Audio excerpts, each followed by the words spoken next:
take you far away. In this chill vibe, we're here to stay. Relax and let your worries fade in this gentle serenade. Lay back and watch the stars above. Feel the rhythm of a gentle love. As the night sky starts to shine, let this melody be your sign.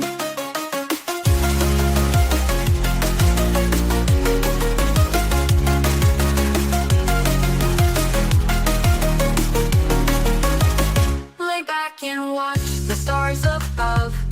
Feel the rhythm of a gentle love. As the night sky starts to shine, let this melody be your sign. Let the music take you far away. In this chill vibe, we're here to stay. Relax and let your worries fade in this gentle serenade. Let the music take you far away. In this chill vibe, we're here to stay. Relax and let your worries fade in this gentle serenade. Close your eyes and drift away. Let the music lead the way. Calm your mind, let go of all. In this peaceful, soothing call, let the music take you far away. In this chill vibe, we're here to stay. Relax and let your worries fade in this gentle serenade.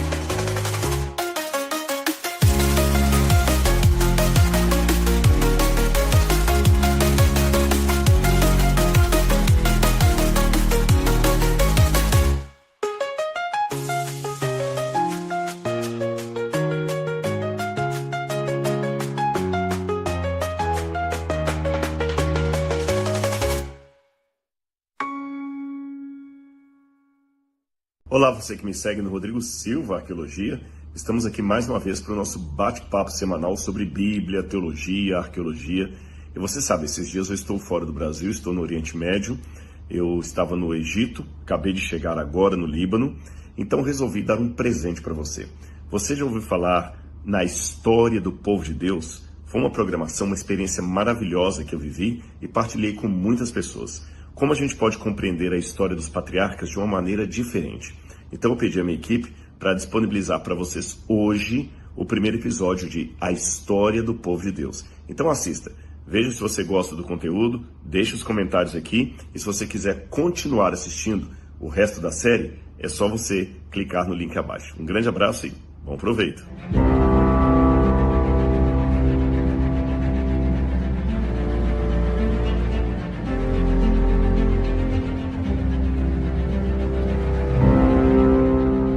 Foi dessa maneira, montando altares em cada lugar que acampava, que Abraão se tornou o principal representante daquelas que seriam as três grandes religiões monoteístas do mundo: o judaísmo, o islamismo e o cristianismo. Mas isso não foi desde o começo. Na verdade, o pai da fé, como ficou conhecido, só aceitou o chamado de Deus depois dos 70 anos de idade. Antes disso, Abrão era apenas um homem rico e respeitado que vivia entre os idólatras na rica cidade de Ur dos Caldeus. Esta trajetória de alguém comum que aceitou viver o extraordinário de Deus que vamos contar nesta série, percorrendo o caminho dos patriarcas, indo aos lugares onde eles foram, relembrando as suas glórias, as suas falhas, as suas aventuras, aprendendo a viver das promessas de Deus.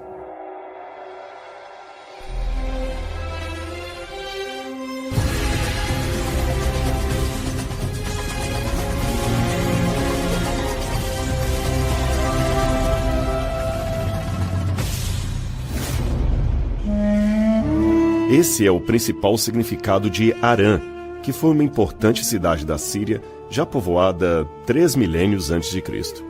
Ela era um posto comercial estratégico, porque ficava às margens da estrada que ligava Nínive a Carquemis, na parte de cima do Eufrates.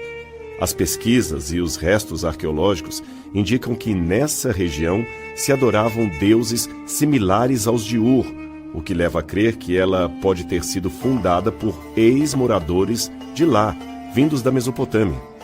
Quem sabe o pai de Abraão tenha sido um desses pioneiros colonizadores.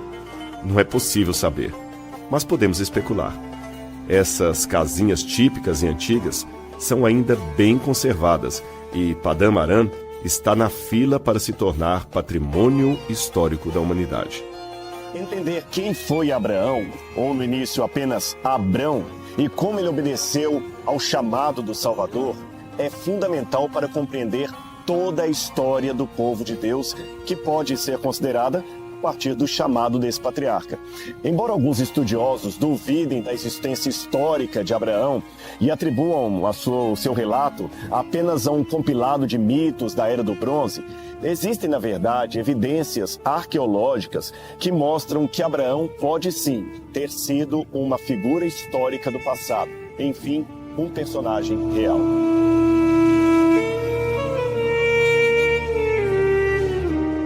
Um estudo literário do livro do Gênesis mostra que, na sua compilação de fatos, esse documento não tem as características de um ensaio mitológico, como aqueles que encontramos na Mesopotâmia, no Egito e mais tarde na Grécia. A Bíblia tem um caráter histórico. No livro do Gênesis, especificamente, você tem um relato de cronologias, nomes de lugares, fatos, referências a elementos históricos e legais no chamado período do Bronze, que é a época de Abraão. Quando eu digo período do Bronze, eu estou falando algo em torno do ano 2000 a 1700 a.C. Foi nesse meio tempo que viveu Abraão. Quando nós estudamos, por exemplo, os relatos de alguns atos que ele teve, nós podemos comparar isto com a legislação que encontramos, por exemplo, nas cartas, nos tabuletas de Nuzi, no Código de Hammurabi, nos códigos de Eshnuna e outros documentos legais da época. Também o hábito que ele tinha de montar barraca, continuar o acampamento, o fato de Sara entregar Agar para dormir com Abraão, tudo isto está de acordo com a cultura da época. Fora, é claro, o fato de termos hoje o povo de Israel, que é um indício que o seu patriarca, que o seu ancestral, de fato existiu. Doutra feita, de onde viriam os hebreus? Assim como as primeiras civilizações da humanidade, também foi estabelecida à beira de um rio, nesse caso, o rio Eufrates. E ela era um importante entreposto comercial com plantações, abundância de alimentação, domínio de tecnologias avançadas e relevantes para a época, como, por exemplo, engenharia hídrica, o desenvolvimento intelectual e cultural, aliás, mais avançado do que outros povos que foram aos poucos surgindo e se tornaram contemporâneos aos moradores de Ur dos Caldeus. A cidade de Ur, de onde veio Abrão, foi escavada por Sir Leonard Woolley, um inglês que foi explorador e pioneiro da arqueologia no Oriente Médio. E quando ele começou a escavação ali, ele ficou impressionado com o que ele descobriu. Ur era sofisticadíssima para a época do bronze. Eles tinham invenções que, para a época, eram algo muito assim extraordinário, eram avançados, quem sabe até além do seu tempo. Eu vou explicar para você o que aconteceu. De acordo com a história, os primeiros humanos que rodaram por aquela parte ali, que migraram por ali, eram chamados de caçadores-coletores. Para quem está mais acostumado a uma cronologia bíblica, nós podemos dizer que os caçadores-coletores foram os descendentes daqueles que saíram da Arca de Noé, os primeiros descendentes dos filhos de Noé. Mas eles não sabiam como cozinhar, por exemplo, como ter uma casa. O máximo que eles faziam era ficar andando de lugar em lugar, colhendo frutos em natura, caçando animais e comendo a carne que eles caçavam, muitas vezes apenas assando essa carne no fogo, de uma maneira assim bem primitiva, eu diria. Mas, você sabe, de acordo com a Bíblia, Noé plantou uma vinha. Então alguns deles tinham a ideia da agricultura. Mas onde começar essa agricultura se o terreno era inóspito, desértico? Então alguns grupos de pessoas acabaram se assentando entre os dois rios, Tigre e Eufrates, ali onde hoje nós chamamos de Golfo Pérsico, no atual Iraque, ali perto do Kuwait. Eles se assentaram naquele lugar e começaram a ter invenções que foram modificando a vida nômade que eles tinham. Uma dessas invenções foi a roda. Quando eles fizeram a roda, ficou mais fácil transportar um objeto pesado de um lugar para o outro. Eles começaram a usar carroças com tração animal, usando animais para puxar aquelas carroças e assim levar uma pedra pesada de um lugar até um lugar mais distante. E não ficou só nisso. Esta roda também, colocada junto com uma engrenagem, podia ser rodada a partir de um pé. E aqui, se você coloca um pouco de barro, você começa a fazer o quê? Panela, um jarro, um pote. E aquele jarro, pote ou panela de barro começava agora a ficar duro, depois, é claro, de ser secado ao sol, e podia até resistir ao fogo. Eles colocavam essa panela no fogo, enchiam de água, colocavam ali alguns alimentos e colocavam a carne. Descobriram um novo tipo de alimento, um novo tipo de receita. Diferente de comer a carne apenas caçada, você pode agora cozinhar a carne, não apenas assá-la, percebeu? Outra coisa que eles fizeram, além dessa invenção, eles começaram a fazer veios d'água assim para irrigar a terra, tirando a água do rio Tigre e Eufrates, e assim desenvolveram a agricultura. E não ficaram só nisto, eles também desenvolveram a matemática, a escrita, as cidades muradas, as leis e muitas coisas mais. Os primeiros povos que se assentaram ali foram os sumérios, e as primeiras cidades foram Lagash, Eridu, Erech e Ur, a Ur de Abraão.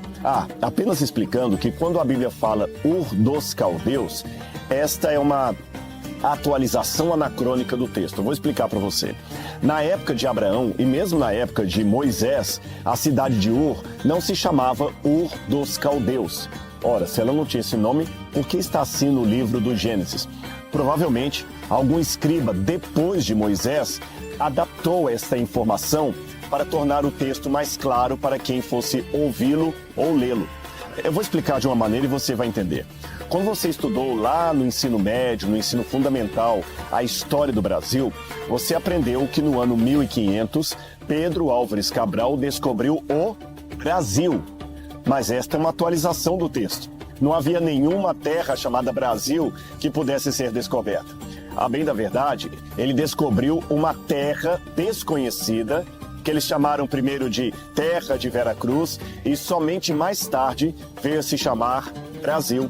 Porém, para facilitar o entendimento da descoberta, os historiadores acabam dizendo que os portugueses descobriram o Brasil. Da mesma maneira, algum editor, após Moisés, acrescentou esse detalhe. A Ur, da qual o texto está falando, é aquela Ur dos Caldeus. Percebeu? Agora, a arqueologia mostrou que aquela cidade tinha muita tecnologia, muito avanço para a época. E quem percebeu tudo isso foi esse arqueólogo que eu mencionei para vocês, Sir Leonardo Woolley. E eu tenho aqui 2 exemplares, na verdade são réplicas, de coisas que ele encontrou em Ur e que assim mostraram a grande sofisticação da cidade. Este aqui é um tablete que na verdade é um exercício de escriba.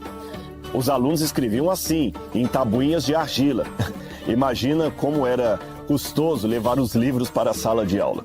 O professor escrevia na parte de cima, a linha, e o aluno tinha que copiar embaixo. Aqui você tem a palavra cesto e a palavra trigo. E o aluno escrevia embaixo, cesto e trigo. O professor, de novo, escrevia em cima e o aluno tinha que copiar embaixo.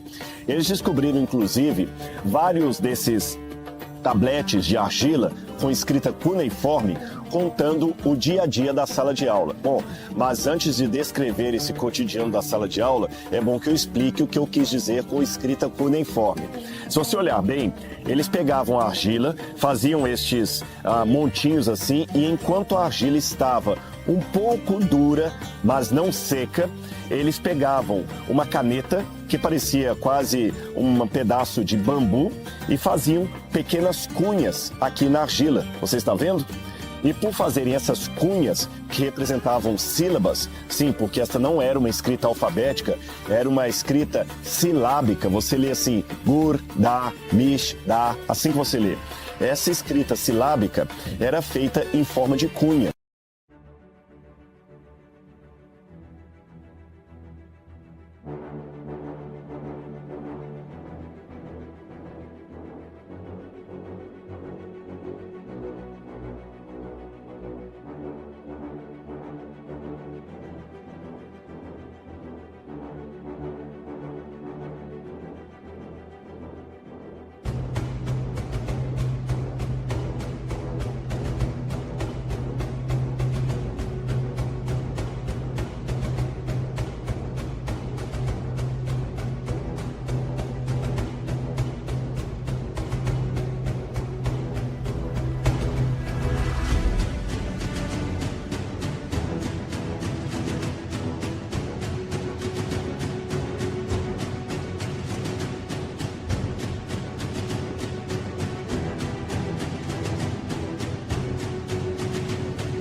Então, os primeiros arqueólogos, lembrando que isso em latim se chama cuneus, nós traduzimos por cunha em português, apelidaram o nome da escrita de escrita cuneiforme.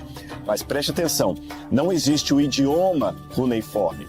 O idioma era o sumeriano, depois o acadiano, o elamita, esses eram os idiomas falados. Cuneiforme era a forma com a qual eles reproduziam os sons desse idioma e escreviam seus textos. Entendeu?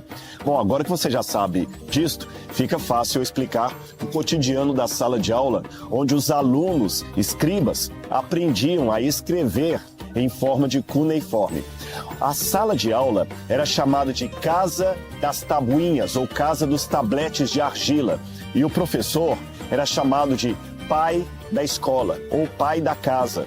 O professor também era tratado como pai. E uma situação que hoje seria completamente rejeitada é que o professor punia os alunos batendo neles quando erravam a matéria. E eles eram obrigados a escrever nos seus diários como foi aquele dia de aula e como eles apanharam por não terem feito corretamente o seu dever de casa. Você tem algumas histórias até interessantes e curiosas. Por exemplo, o professor me deu uma chibatada porque eu errei a lição. O outro professor me bateu porque eu falei sem permissão. O outro me bateu porque eu levantei sem pedir permissão.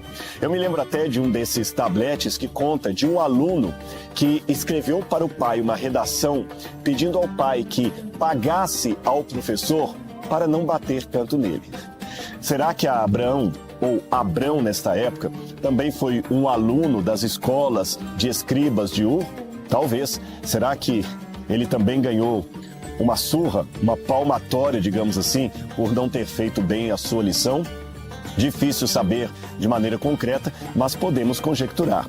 E eu quero mostrar para você outro exemplar de escrita cuneiforme que eu tenho aqui na minha mão.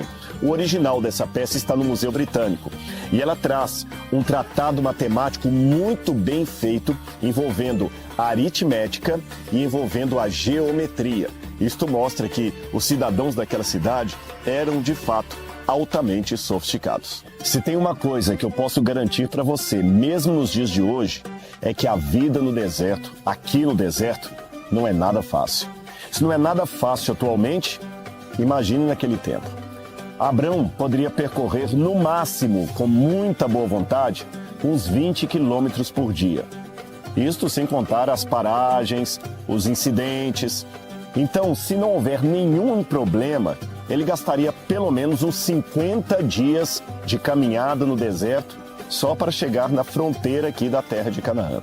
O que eles comiam no deserto? Bem, eles dependiam basicamente de frutas desidratadas, carne. Era uma iguaria para ser comida apenas 1 ou 2 vezes por ano.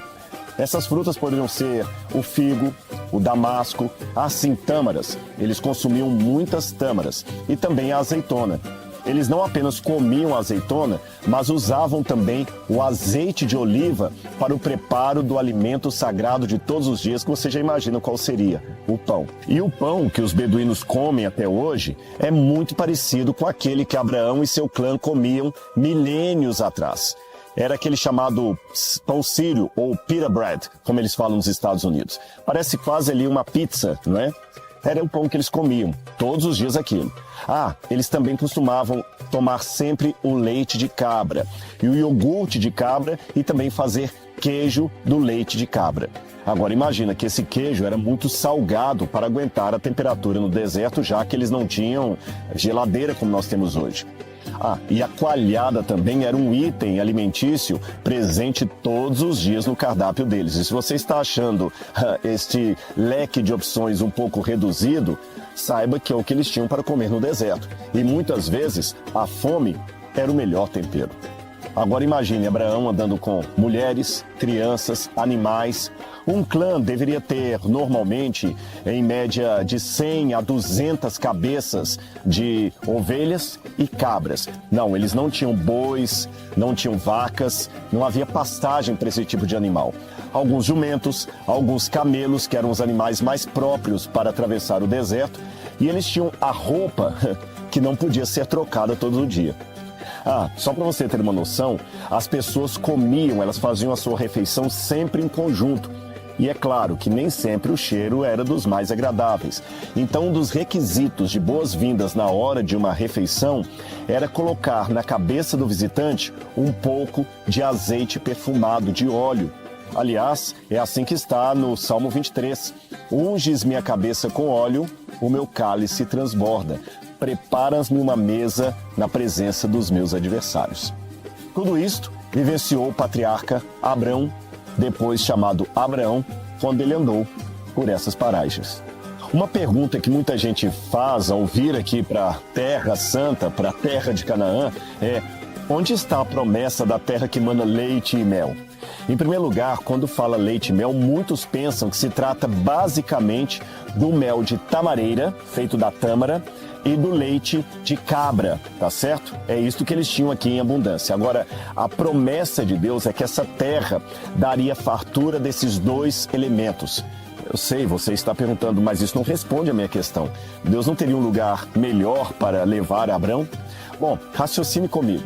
Se ele fosse para um lugar paradisíaco, onde estaria a bênção de Deus? Onde estaria o milagre? O lugar paradisíaco poderia tornar tanto o patriarca como o seu clã acomodado. Ele não precisaria se esforçar para nada. Agora, o resultado da promessa de Deus era transformar uma terra inóspita num paraíso do Salvador. É isso que Deus muitas vezes quer fazer com cada um de nós. Nós esperamos que a promessa de Deus seja para nos levar ao oásis, mas Ele nos carrega para o deserto. Agora, quer você esteja num lugar farto ou num lugar sedento, se Deus está com você, você será farto.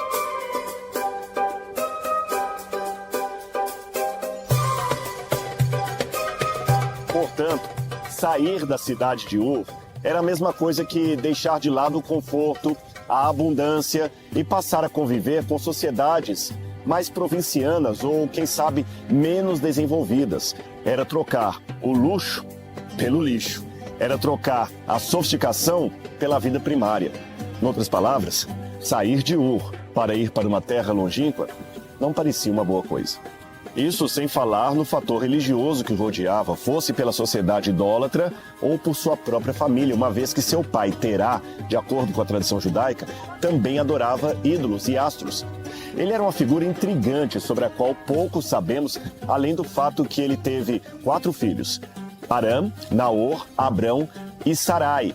E foi com a sua família que ele seguiu para Padã Aram, onde morreu aos 205 anos. Aliás, ele gerou Abrão com 130 anos. Obviamente, era uma família que também apresentava os seus problemas relacionais naquela época. Nós não sabemos, por exemplo, se eles partiram de Ur por motivos financeiros e de Aram porque ele não conseguiu mais seguir por conta da idade. Ou quem sabe se Terá abandonou os costumes pagãos e se converteu ao Deus de seu filho, estando com ele em jornada rumo a Canaã. Aliás, Ur só foi ficar conhecida como Ur dos Caldeus, como eu disse a princípio, 700 anos depois de Abrão. Isto por conta do povo que habitou aquela região. O fato é que esse percurso de aproximadamente 950 quilômetros custou muito para aquele senhor que já estava idoso.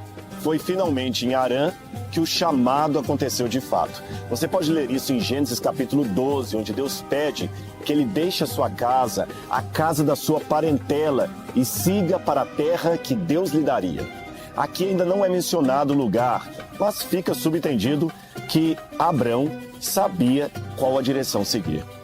Esta parte no livro do Gênesis é descrita com uma expressão idiomática do hebraico que até hoje se tornou popular entre muitos judeus religiosos.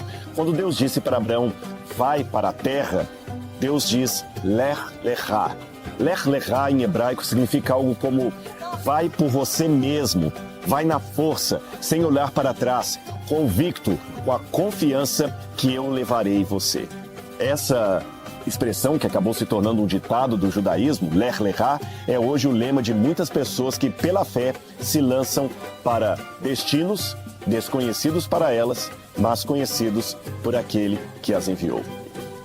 Junto com seu sobrinho Ló, cujo pai havia morrido e Abrão adotara como um afilhado, digamos assim, O clã seminômade viajou de Harã até a direção da Terra Prometida, aqui onde eu estou. Mas esta peregrinação não foi nada simples, nem livre de problemas. Abraão acreditava que a promessa de Deus era real, e embora não visse aqui possibilidades físicas de cumprimento dela, possibilidades visíveis para ser o pai de uma grande nação, ainda assim ele obedecia. E a todos em sua casa ele transmitia a sua fé. Até hoje, a figura de Abraão, ou Abrão, como ele era chamado nessa fase da sua vida, é emblemática em várias culturas ao redor do mundo, a começar pelos cristãos. Todos nós que aceitamos a Jesus como nosso Salvador pessoal, somos, de acordo com o testemunho de Paulo, herdeiros espirituais de Abraão, o pai da fé. Aliás, em muitas igrejas, em muitas congregações, é costume falar dele como sendo o pai da fé, aquele que foi descrito como o amigo de Deus. Se eu sair do cristianismo para o islamismo, a figura dele continua latente e muito forte, porque eles também dizem que são descendentes de Ibrahim.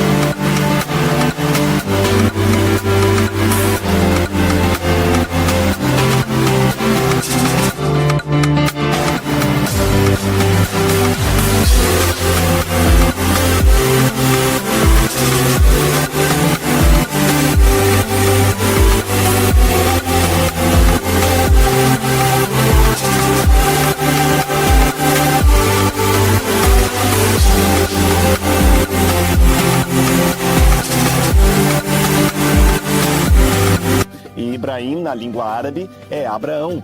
Eles falam, e realmente são os árabes descendentes de Abraão, por intermédio de Ismail, que é o Ismael da Bíblia. E eu não posso deixar de falar, é claro, dos judeus. Quantos judeus até hoje colocam nos seus filhos o nome de Abraham por causa do pai Abraão, pai de uma grande nação? Seja por um fator sanguíneo, seja por um fator de DNA ou por um fator espiritual, em todos os povos, o nome de Abraão é lembrado e a sua fé revivida. Agora eu fico pensando, olhando por toda essa terra onde Abraão certamente peregrinou, quanto tempo será que ele esperou até ter a sua promessa cumprida? Quanto tempo ele ficou aguardando por Deus? Será que a sua fé falhou? Por onde ele viajou? O que podemos aprender da vida dele? Que curiosidades nós podemos aprender daqueles tempos em que viveu esse grande herói de Deus? São muitas coisas que a gente tem para conversar, mas isto será no nosso próximo episódio.